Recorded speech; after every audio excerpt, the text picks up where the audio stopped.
Hello everybody, welcome to the channel. Today we're going to be starting our book club pick for April 2025, which I am so excited about. This book has been hailed as Addie LaRue meets This Is How You Lose a Time War, which differing opinions on those. Addie LaRue was a 5-star for me. This Is How You Lose a Time War was a DNF.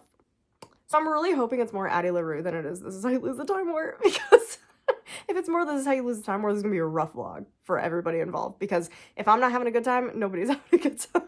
Well, anyway, our book is Our Infinite Fates. I feel like this book is so hyped. Like, it's so hyped. I feel like at this point, everybody's at least heard of it. I actually haven't heard that many booktubers talk about actually having physically read it, which is kind of surprising with how hyped up this was. Like, I actually cannot think of somebody that I follow who read this, now that I think about it. But anyway, basically the premise of this book is that we are following two characters who travel through basically lifetimes together, and they are fated to off each other. I have to use that language because YouTube really doesn't like the K word. So anyway, if you've never been to a lazy book club, this is a little PSA that I always give.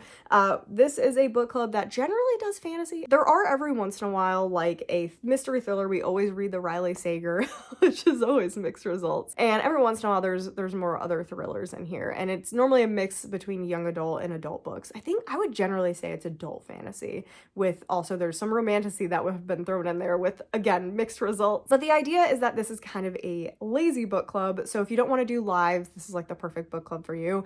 I am not currently doing lives, nor do I really have plans of doing lives. I feel like if I were to do lives, it would probably be on a membership or a Patreon, just to discuss stuff early before I release this, to kind of talk about it. I think that could be kind of fun. But generally, I just don't see lives being a thing. So the idea is that this is a lazy book club. You can read the book now, you can read it a year in the future. I still get comments on old lazy book club videos from 2 years ago. So I think that's really, really cool. So you just read the book whenever it is convenient to you, and you come and watch the video, and you comment, and you let me know your rating and what you think about the book and the characters and everything that's happening in the book. That is a little PSA. That is pretty much all that I have for you guys. Remember, next month is a super exciting month. May is going to be Dungeon Crawler Carl, and my husband will be featured in that video. We're going to be listening to it together, so I'm really excited. So it's going to be a lot of fun, so I would definitely recommend picking that one up. We're going to do the audiobook. I do have the physical book, so I can show you guys, because it's just fun holding a book up. But I am going to primarily be doing audiobook. And before we get into Our Infinite Fates, remember, this is full spoilers from this point on. There's not going to be a little spoiler bar. This is just full spoilers for the rest of the video. So anyway, let's get into reading Our Infinite Fates. It is officially time for our very first update. I am about 37 pages into this. This is about when I would feel pretty good about updating. I always do like a really preliminary feeling about what I'm thinking about the book initially, and to see how it changes throughout the book, because sometimes the book can get a lot better and a lot of times the book can get a lot worse. But this is already way different than I thought it was gonna be. I was like under the impression, which it kind of is. I'm a little bit confused about the premise. I am enjoying it. I definitely feel the Addie LaRue vibe, but I am actually enjoying this. I've already teared up a little bit 37 pages into this, because it is this very supposedly sweeping romantic story, like tragedy. So what I thought this book actually was more of a situation of two characters kind of going through time, and they are actively seeking each other out to kill each other, but love each other at the same time. And it's kind of that way with Arden, but at the same time it's not. Like, our main character, Evelyn, she is actively trying to avoid being killed, and she has no idea why this is happening. Like, I thought this was going to be almost like a two spies type of situation, but not actually spies, like some other reason that they're trying to kill each other. Like, one commits atrocities, or if one is alive, these wars happen, or something like that. A little bit more on the How to Lose the Time War kind of idea, which I would have loved that book. I really didn't like the writing, because I also feel that in here. How to Lose the Time War, I definitely can see the vibe from that as well. So it is a little bit different. As I said, like, Arden is obviously keeping something from her. They very much love each other. He is actively seeking her out in every single life to kill her before her 18th birthday. And they turn 18 on the same day, and they are soul tied. So if one dies, the other dies as well. And Evelyn is actively trying to not die, and is trying to figure out why Arden is hell-bent on killing her. And it's really interesting. I am a little bit confused why she continues to love him, though. Like, that is the thing that I'm struggling with the absolute most, because he is literally going out of his way to offer and won't tell her why. It seems like it has some sort of massive ramifications, and that apparently at 2 points she has lived to her 18th birthday, or they have lived to the 18th birthday, and something happens that's apparently really bad, and he won't tell her anything regarding the deal or what happened, because he says it's worse than actually dying. And I'm having such a hard time comprehending that, imagining that. Oh, and basically our plot is she really wants to stay alive to her 18th birthday at this point, because her sister in the current timeline, which is Wales 2022, her sister has leukemia, and I think it's 4 days after her 18th birthday, or on her 18th birthday, she is going to be donating bone marrow to the sister, and she's really attached to this family in the Wales 2022 timeline. So I'm sure the whole point of this book is going to be figuring out what happens when she stays alive and how to convince Arden to not kill her. And because she has not met Arden in this timeline, every single timeline is different. Sometimes she meets Arden and they have a full relationship and are together. Sometimes she figures out who he is and tries to hide from him. Sometimes she never figures out who he is, like what happened in El Salvador, and he just appears and kills her. So it is all over the place. I'm loving going back in time to see the different storylines. Like we just had the Siberia one, which is really interesting, but we are back in Wales. So I kind of hope we do that. I really hope throughout the book it stays us going back and kind of seeing their life in different timelines. And it seems like it is, just from kind of scrolling a little bit. There's an 1862, there's a Austria-Hungary 1898.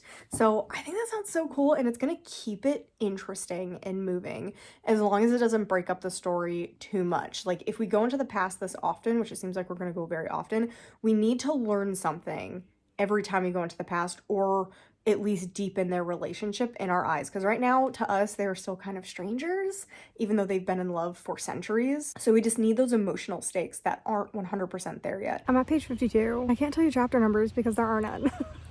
But I just did the chapter with Naru where they're kind of chatting, and it's the first time, or not the first time, but the only time so far we've seen Arden show up as a girl. And I think it's like a really beautiful idea that a soul is a soul, and I never thought about reincarnation. Like, you're gonna reincarnate as anything or anybody. In this case, it is only humans, but I think depending on the religion and the reincarnation of that religion, you can reincarnate into animals or plants and stuff too. I don't know about plants, but I'm pretty sure animals.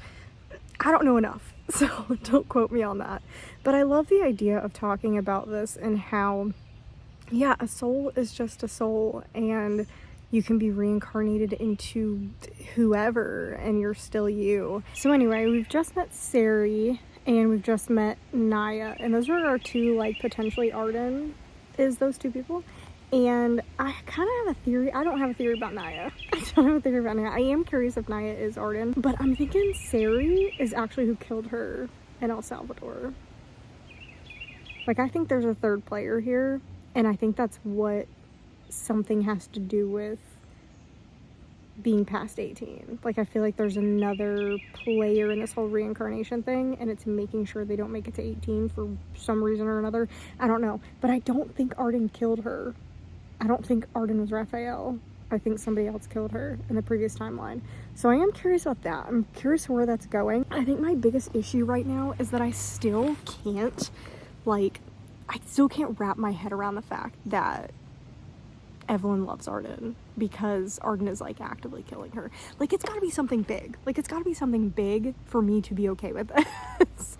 Because some of the deaths are, like, they're kind of brutal. Like, when they're on the boat together, they were in Nauru, and she was about to kill Evelyn, and Evelyn struck first. And I'm just like, this is the most toxic relationship ever, and I just, like, can't be behind it. So I either need Arden to sacrifice themselves in some way, and Evelyn moves on and is with somebody else and lives a long life with his family in Wales, or something is, like, life catastrophic ending and they have to sacrifice each other to save the world kind of thing, or it's someone, or, like, I don't know like, I don't know what's gonna make this okay, the way that their relationship is. I feel like they can't be together. I am at page, like, 87. I think I know why I'm, like, hesitant on this book right now because like I am enjoying it. It's very quick to read. I'm just a little hesitant because it does feel a little bit repetitive in the conversations that she's having with Arden in the past, because the reason that I loved Addie LaRue so much is that it was her in one continuous lifespan. So she was experiencing all these new things or the similar things within the same life. So there's no like re-meeting someone over and over and over again that she's destined to be with kind of situation. Like her and God, I don't remember his name, the specter thing or the demon would have conversations randomly throughout history, but it was never repetitive. And then the whole book was mostly surrounding her experiencing something completely new. And I think that is what I'm struggling with here, is every conversation and every time we go back into the past, it almost feels like the same conversation over again with Arden and Evelyn. And so I'm just starting to get a little bit bored pretty early on, which I wasn't necessarily expecting. So I'm just kind of like hoping for something more. And I feel like I'm just frustrated because the whole point is that you don't know who Arden is, but that's annoying me. Like I'm like really annoyed. Like I feel like that's the point though, but it's annoying me. 90. I was right. There's a third party that's doing things. Like 2 seconds later, did they like sell their soul for like an eternity together to a demon? And if he doesn't kill her on her 18th birthday or before her 18th birthday, they like go to hell or something like that, or they start dealing with constant loss and trauma. I don't know. And it's like maybe they have so many years to do this before they win because this lady's killing them before the 18th too.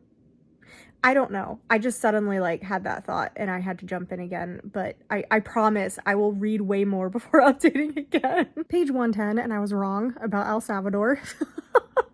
I just don't see a way to redeem this story. I love the idea behind this, but I just like, as of right now, it's not done very well because you aren't rooting for them because he seems evil. Like it seems like there's like so much gaslighting happening right now because unless he physically cannot tell her, which again, I'm hoping it's something extreme. Like it has to be so extreme. He physically can't tell her, can't give her any hints. It's catastrophic, life-ending, world blowing up kind of things happening if they don't die. That's where we're at. That is where we're at. If nothing else, if it is not that extreme, then there is no redeeming how Arden is acting and how he is dealing with the situation. So I'm frustrated. I'm still reading it. I'm still enjoying it. This is one of the most confusing reading experiences that I've ever had because I am enjoying it and so beyond frustrated with it at the same time. Almost exactly 50% into our Infinite Fates. I decided to stop there for now and take a shower and relax. But as of right now, I kind of still have the same problems with it. Like I am generally enjoying the book. Generally, I do think it is getting pretty boring. I think this book would have worked better as a novella. I actually think this would have worked really well the size of even though I knew the end, that one's phenomenal. It is a great novella. It puts so much depth and feeling and care into a book, and it makes you believe this like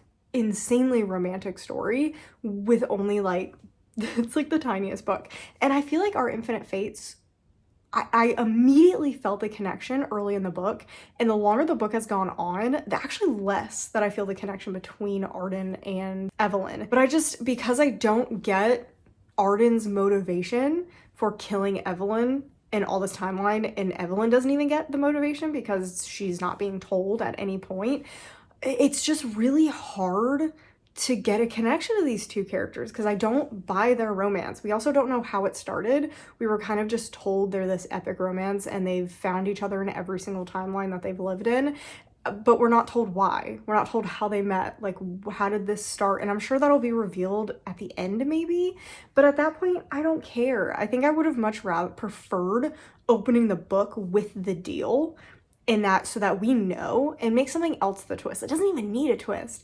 I feel like it would have been better for us to just know up front what the deal is and what's going on and them working together or against each other to fight whatever this deal is and dealing with that. I think I would have liked that much better, and it would have given me a better idea of where I stand with Arden, because Arden is just, the relationship is so toxic. Like, even the way he talks to her, and he's gaslighting her, like, so badly. And I'm sure it's for a great reason. Like, he keeps saying it's for a great reason, but we don't know what the reason is. So we're just supposed to trust this character that keeps killing our main character, who seems like, Evelyn seems like such an amazing person, and he just keeps sabotaging her at every time he possibly can.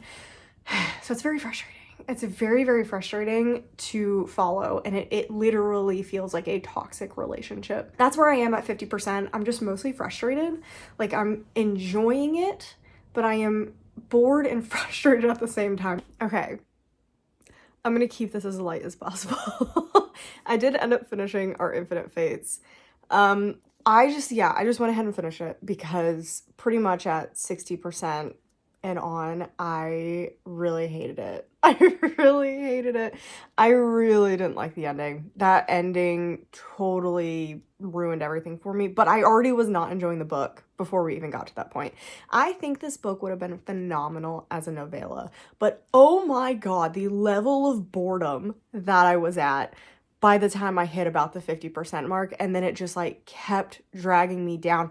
I just didn't see the purpose of every other chapter basically being one in the past. Like, it was really cool. I think I said this before in the last update. It was really cool a couple of times, and I think it would have worked really well, like every 5 chapters, throw in a past. Because the past, they were so repetitive. They were so repetitive. They just talked about the exact same things. It followed the exact same formula. And so it didn't work. It didn't work in the context of this. And I didn't realize this had a 3.78. And I get it. Like, I get it now.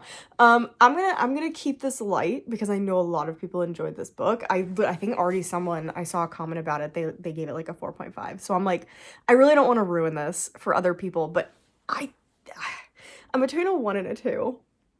I'm between a 1 and a 2.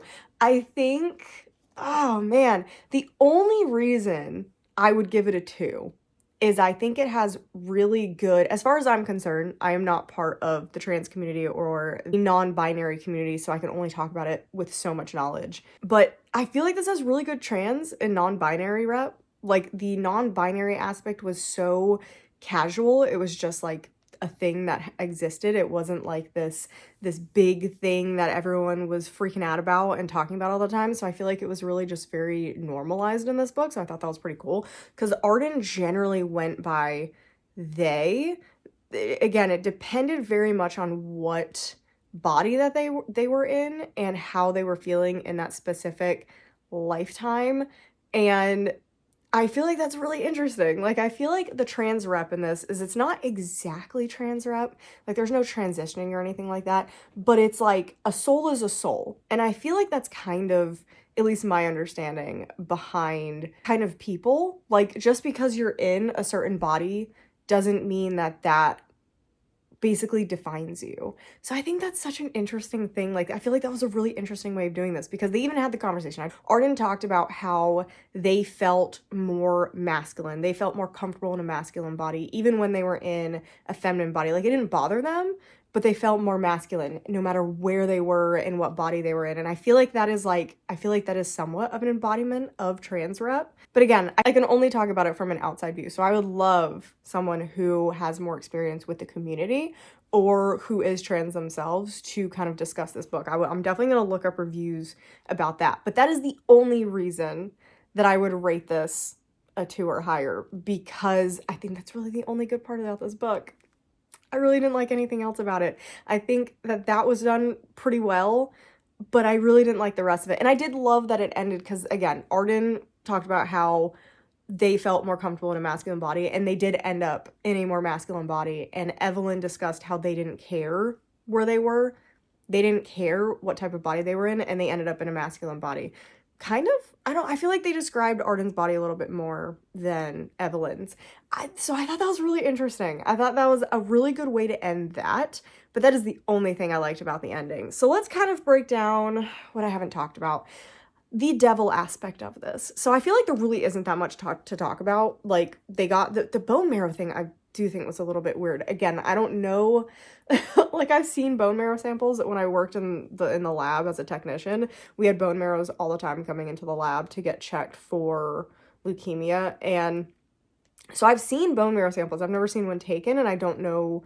And that was a sample not for transplant. So very different things. But I felt like it was super weird, her being, is it a UK? This is UK. This is Wales.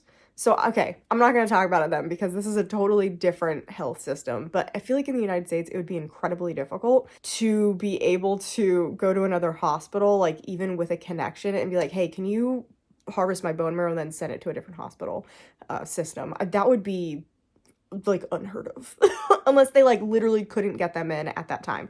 But 3 weeks, I don't know if a hospital would do that. Like I really don't know. I feel like they would do it for rich people because rich people are rich people, and rich people hold a lot of sway over this health system. But I don't know if just an ordinary person would be able to swing that here. But I don't know how it is in Wales, so that could be different. So I'm gonna leave that alone. But yeah, there really isn't that much to talk about because it was a lot of stuff that happened in the past. A lot of Arden again saying that they were not gonna tell Evelyn why what was happening.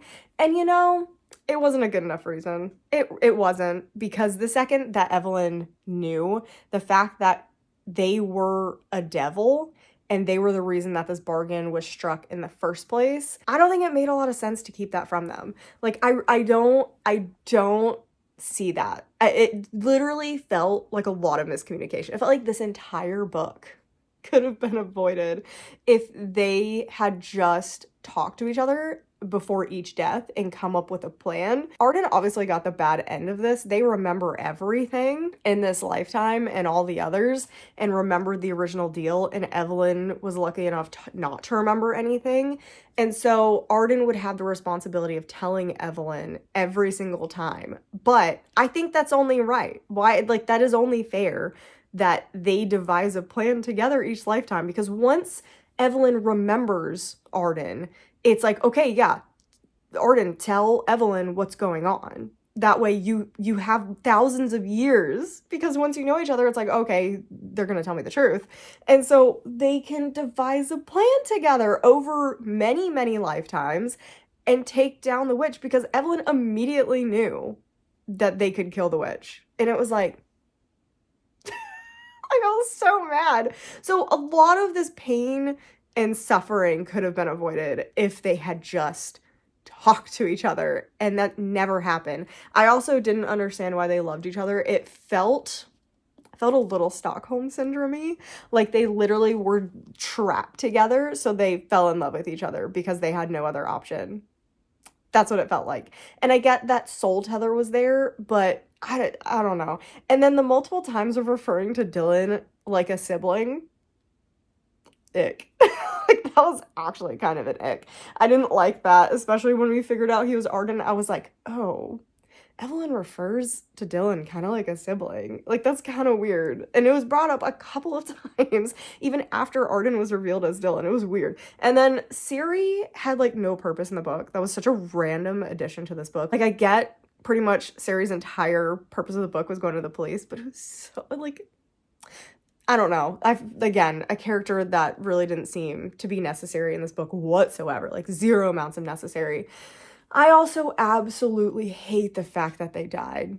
I hate that they died. I am so upset because I feel like everybody lost. Like, I feel like everybody lost. And I get that they're back together at the end, but it doesn't feel good. Like, it doesn't feel good because I was more invested. I really wasn't invested in the Arden-Evelyn relationship pretty much about 30% in, because it just felt so toxic. And I still think it's toxic with how Arden handled the entire situation over thousands of years. Not telling Evelyn over thousands of years is wild. I think that was so dumb. I really hated that. What I was invested in was Gracie and Evelyn, or Bronwyn, I guess, that relationship, and between their mother. And I think it was absolutely inhumanly cruel to kill them in this lifetime. And I get you had to, because they totally ruined this timeline by going to the police and knocking Ciri over the head and all this type of stuff. It wasn't necessary. Like, they didn't even need to go to the police. Like, that really didn't add anything to the plot. I think that I would have ended up giving this a 2.5 if... God, I still don't even want to give it that. if they had been gone back to their lives. Like, I hate the fact that they did not go back to their lives. Like, it really pisses me off, to be honest. And that's probably why I'm giving it a 1. I think I'm giving it a 1. I think I am. I really didn't like this. I didn't enjoy my time reading it.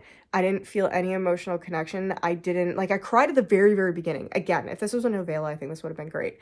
But the drawn out nature of this book, the meandering discussions, the non-existent plot, really, I didn't get the purpose of this book. So unfortunately, this may be one of my least favorite book club books that we've read. Like, I think I even liked A Fate Inked in Blood better. Like, I finished that book and I was starting to skim part of this book. I hated it that much. Like, the past chapters, yeah. I think I'm giving it a 1.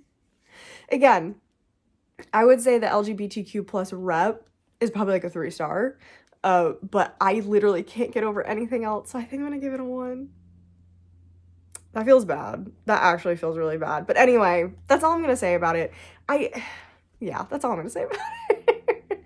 This is a huge bummer to me. I really hope you guys enjoyed it. Like I said, I saw some positive comments. I think this is definitely going to depend on what you take from this book. Like, I definitely think this is going to be like a personal preference, how you read specific characters and what type of pacing that you like in their book, because this is glacial. The pacing in this is glacially slow. So if you're okay with slow pacing, if you're okay with certain personality quirks, and if you liked the ending, I feel like that ending is really going to make or break this book. But for me, it's a 1-star. I didn't enjoy it. Man, I was so excited about this, but now I'm really glad I loved Witchcraft for Wayward Girls last month, because this would have been a real bummer if I didn't like both of those in a row. But next month, we are reading Dungeon Crawler Carl with my husband. I am so excited. We're both so excited for this. We're going to listen to it on audiobook. I do have the physical book that I can hold up while talking about it, because I do love the physical book. It looks really cool. But my husband and I are probably actually going to be starting it relatively soon. We are finishing the current book that we're on right now. I think we have about an hour left in the audiobook. But after that, we will be starting Dungeon Crawler Carl very soon, because reading together is definitely going to take longer than just me reading. And so yeah, I'm really excited about that at least. I am bummed about this one because I had very high expectations for this being called Addie LaRue. And I can see the parallels. It just didn't work for me. Addie LaRue for me was a 5-star. It was so well done. But I feel like this felt more to me actually like this How You Lose the Time War, which I didn't like at all. Like, I DNF'd How You Lose the Time War. So it is possible that if you liked How You Lose the Time War, you might like this one a lot better than I did. I'm sad. Like, I'm legitimately really sad now. So anyway, I hope you guys enjoyed this book club video. It didn't go as I expected, but sometimes it doesn't. I definitely want you to let me know down below in the comments what you thought about the book. I really hope everybody loved this book. Like, I 1000% really hoped everybody loved this book. This one, I can see people liking. This isn't like I'm surprised I don't get it. This is like, I can see it.